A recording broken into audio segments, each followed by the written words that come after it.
வணக்கம்.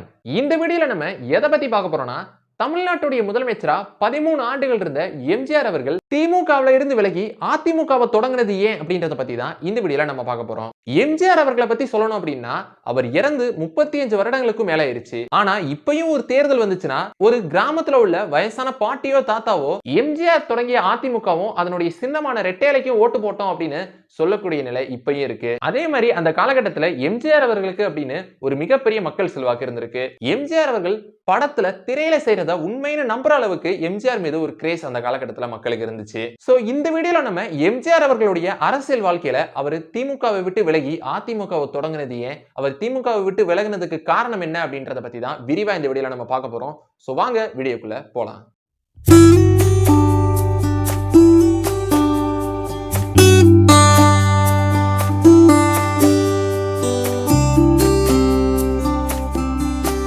முதல்ல எம்ஜிஆர் அவர்களுடைய அரசியல் வாழ்க்கையை எடுத்து பார்த்தோம் அப்படின்னா, இவருடைய ஆரம்ப காலகட்டத்துல, அதாவது 1935ல இருந்து 1945 வரைக்கும் இவர் காங்கிரஸ்ல தான் இருந்திருக்காரு. இதுக்கப்புறம் திராவிட சிந்தாந்தங்கள், பேரறிஞர் அண்ணாவுடைய கருத்துக்கள், பேச்சுக்கள், அவருடைய சிந்தாந்தங்களால எம்ஜிஆர் அவர்கள் அதிக அளவில் ஈர்க்கப்படுறாரு. இதையொட்டி 1953ஆம் ஆண்டு எம்ஜிஆர் திராவிட முன்னேற்ற கழகத்துல இணைகிறாரு. இதுக்கப்புறம் திமுகவினுடைய வளர்ச்சிக்கு எம்ஜிஆரும், எம்ஜிஆருடைய வளர்ச்சிக்கு திமுகவும் மாறி மாறி காரணங்களா இருக்கிறாங்க.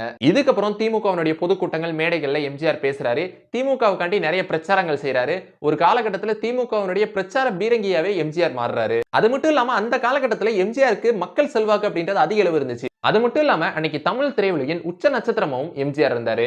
அவருக்கு பயங்கரமான ஃபேன் ஃபாலோயிங் இருந்துச்சு. இதனாலேயே எம்ஜிஆர் அவர்கள் அவர் நடிக்கிற படத்திலேயே வந்து திமுகவினுடைய இருவர்ண கொடி, கருப்பு சிவப்பு கொடியை காட்டுறது, அறிஞர் அண்ணாவை பத்தி, திமுகவை பத்தி அவர் நடிக்கிற படங்கள்ல உள்ள பாடல்கள்ல ஒரு வரிகளை இடம்பெற வைக்கிறது. அதே மாதிரி அவர் நடிக்கிற படத்துல உதயசூரியனை காட்டுறது, அதே மாதிரி அவர் நடிக்கிற படங்கள்ல அறிஞர் அண்ணாதுரையை பத்தி, திமுகவை பத்தின வசனங்களை பேசுறது, அதே மாதிரி இன்னும் சில படங்கள்ல அவர் நடிக்கிற கதாபாத்திரத்தினுடைய பேரையே உதயசூரியன், கதிரவன், சூரியனுக்கு சம்பந்தப்பட்ட பேரை வச்சுக்கிறது, திமுக கொடி சின்னத்தை மக்களிடத்துல கொண்டு சேர்க்கிறதுக்கு எம்ஜிஆர் இந்த மாதிரி பாடுபட்டாரு. அதே மாதிரி ஒரு காலகட்டத்துல அறிஞர் அண்ணாதுரையுடைய ரொம்ப நம்பிக்கைக்குரிய ஒரு நபரா எம்ஜிஆர் அவர்கள் மாறுறாரு. முக்கியமா கட்சியில ஏதாவது முடிவு எடுக்கணும் அப்படின்னா கூட அறிஞர் அண்ணாதுரை எம்ஜிஆர் அவர்களை கேட்டுட்டு அந்த முடிவை எடுக்கிற அளவுக்கு அறிஞர் அண்ணாதுரைக்கு எம்ஜிஆர் அவர்கள் ரொம்பவே நம்பிக்கைக்குரிய ஒருவரா இருந்தாரு. இந்த சமயத்துல தான் 1967 தமிழ்நாடு சட்டமன்ற தேர்தல் வருது. அந்த தேர்தல்ல பரங்கிமலை தொகுதியில எம்ஜிஆர் அவர்கள் போட்டியிடுறாரு. அந்த தேர்தலையும் திமுகவுக்காண்டி எம்ஜிஆர் அவர்கள் தீவிரமா பிரச்சாரம் செய்ய ஆரம்பிச்சாரு. ஆனா அப்பதான் வந்து எம்ஜிஆர் மீது துப்பாக்கி சூடு நடத்தப்பட்டுச்சு. எம்.ஆர். ராதா எம்ஜிஆர் அவர்களை சுட்டாங்க. அப்ப கழுத்துல குண்டடிப்பட்டு எம்ஜிஆர் அவர்கள் மருத்துவமனையில அட்மிட் செய்யப்படுறாரு. அப்ப அந்த தேர்தல்ல எம்ஜிஆர் அவர்களால பிரச்சாரத்துல ஈடுபட முடியாத ஒரு நிலை வருது. அப்ப எம்ஜிஆர் அவர்கள் ஹாஸ்பிட்டல்ல கழுத்துல கட்டோட இருக்கிற ஒரு போட்டோவை எடுத்து அதை தமிழ்நாடு முழுமைக்கு போஸ்டர் அடிச்சு ஒட்டுறாங்க.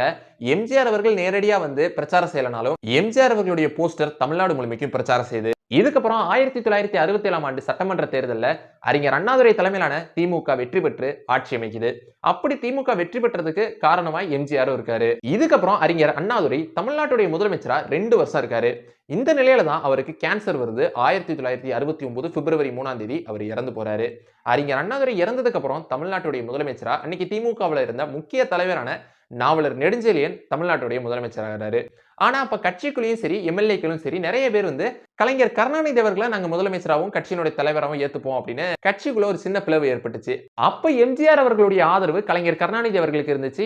இதனால கலைஞர் கருணாநிதி அவர்கள் திமுகவினுடைய தலைவராகவும் தமிழ்நாட்டுடைய முதலமைச்சராகவும் ஆகிறாரு. மறுபுறம் நாவலர் நெடுஞ்செழியன் அவர்களும் காம்ப்ரமைஸ் ஆகி கட்சி பணிகளை தொடர்றாங்க. இதுக்கப்புறம் தான் எம்ஜிஆர் அவர்களுக்கும் கலைஞர் கருணாநிதி அவர்களுக்கும் இடையிலான பிரச்சனைகள் எழத் தொடங்குது. ஆரம்பத்துல இது சின்ன அளவுல தான் இந்த பிரச்சனைகள் எழுது. முக்கியமா கலைஞர் கருணாநிதி அவர்கள் முதலமைச்சர் ஆனதுக்கு அப்புறம் அமைச்சரவையில ஆதித்தனார் அப்படின்ற ஒருவரை வந்து அமைச்சராக்குறாங்க.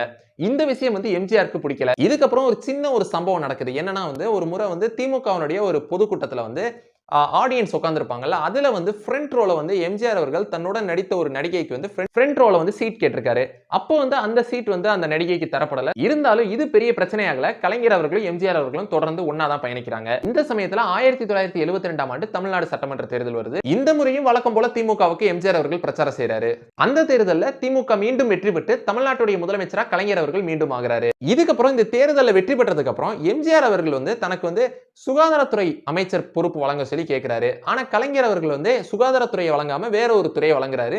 இது வந்து கலைஞர் அவர்களுக்கும் எம்ஜிஆர் அவர்களுக்கும் இடையில இருந்த விரிசலை இன்னும் வந்து அதிகப்படுத்துது. அதாவது அறிஞர் அண்ணாதுரை காலகட்டத்தில் எம்ஜிஆருக்கு திமுகவில் கொடுக்கப்பட்ட முக்கியத்துவம் கலைஞர் கருணாநிதி தலைமையிலான திமுகவில் அவ்வளவா முக்கியத்துவம் தரப்படல அப்படின்ற ஒரு குற்றச்சாட்டு அங்கங்க எழுது. ஆனா இதுக்கப்புறமும் எம்ஜிஆர் அவர்கள் தொடர்ந்து தன்னுடைய தலைவர் கலைஞர் தான் அப்படின்னு சொல்லி தொடர்ந்து திமுகவில் தான் பயணிக்கிறாரு.